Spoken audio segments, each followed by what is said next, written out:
Assalamualaikum warahmatullahi wabarakatuh. Salam lestari semuanya.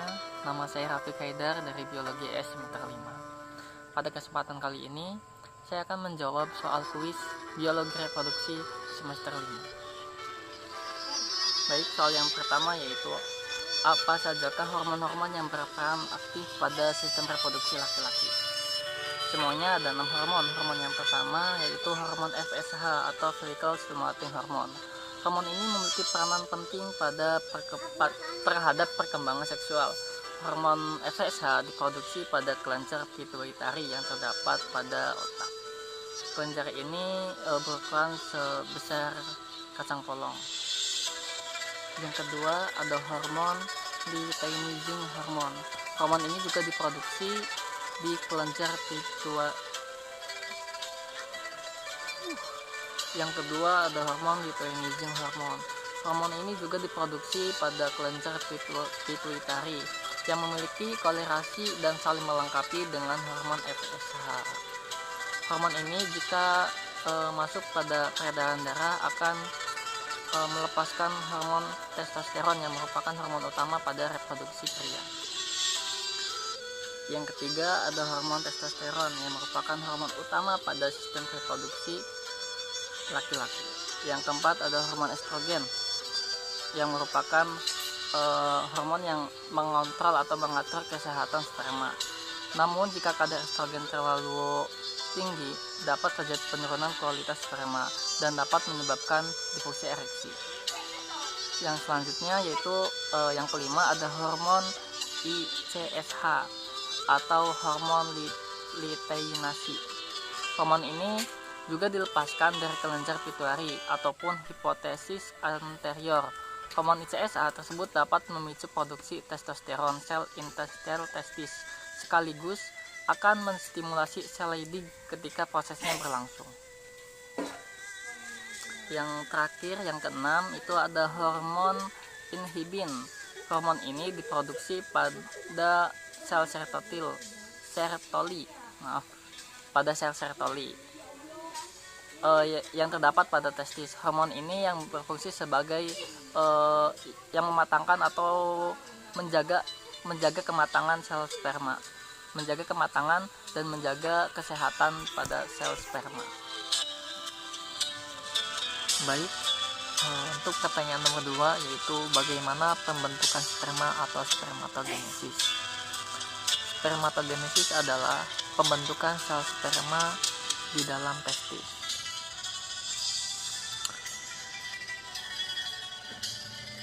Sel sperma diproduksi pada tubulus seminiferus di dalam testis.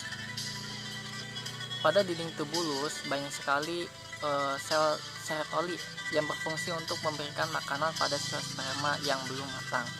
Ketika sel sperma telah matang, disebut spermatogonia, kemudian akan menjadi spermatogonium, sel induk sperma yang memperbanyak diri dengan cara mitosis dan meiosis. Dari spermatogonium, sel sperma akan berubah menjadi spermatosis primer secara mitosis.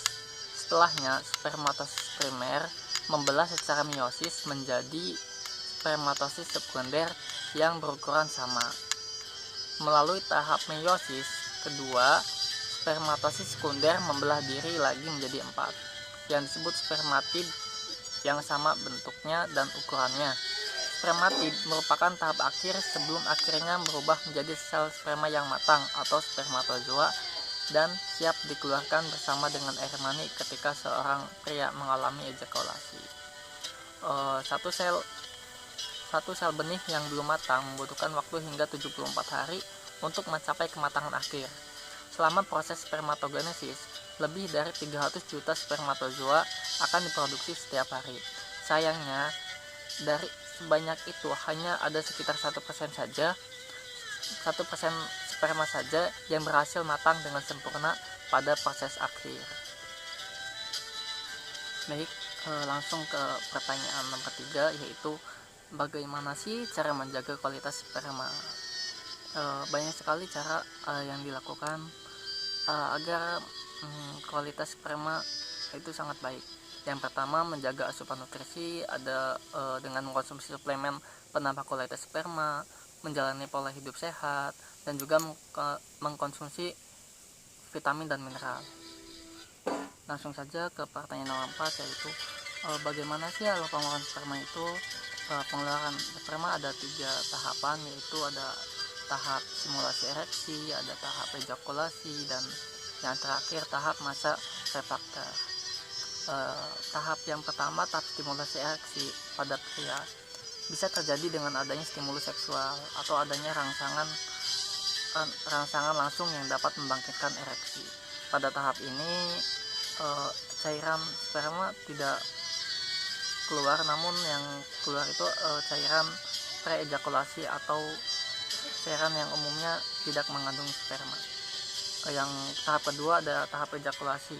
Tahap ejakulasi merupakan puncak dari hubungan seksual, di mana terjadi aktivitas persarafatan simpatis. Pada fase ejakulasi akan terjadi pengeluaran cairan semen yang mengandung sperma. Cairan semen akan dikeluarkan secara ritmik. Cairan kontraksi ritmik terjadi akibat penis memiliki bagian otot yang bernama bulbos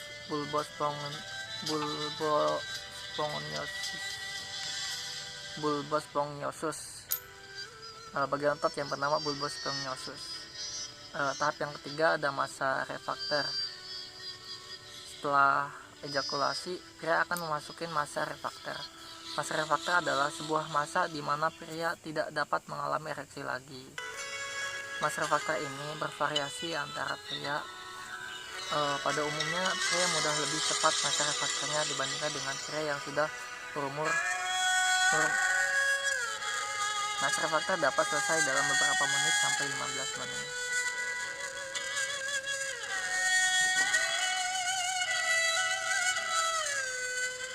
Langsung ke pertanyaan terakhir atau pertanyaan nomor 5, yaitu apa sajakah gangguan pada sistem reproduksi pria? Yang pertama ada gangguan hidrokel.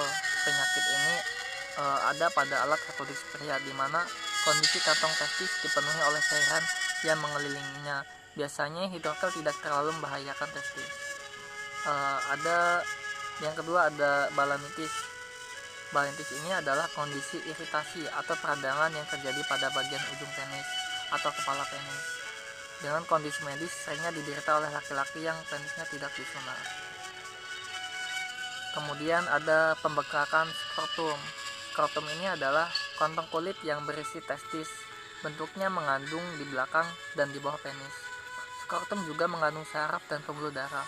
Organ ini berperan sebagai pengontrol suhu testis. Kemudian ada gangguan prostat. Gangguan prostat biasanya menyerang pria yang berusia di atas 50 tahun. Ada juga hernia inguinal, di mana kondisi yang terjadi pada alat reproduksi pria ketika dinding perut bagian bawah melemah sehingga usus turun ke kantong testis atau bagian sempit penis yang menyebabkan testis terlihat lebih besar. Sekian penjelasan dari saya mengenai kuis dari biologi reproduksi. Terima kasih. Wassalamualaikum warahmatullahi wabarakatuh.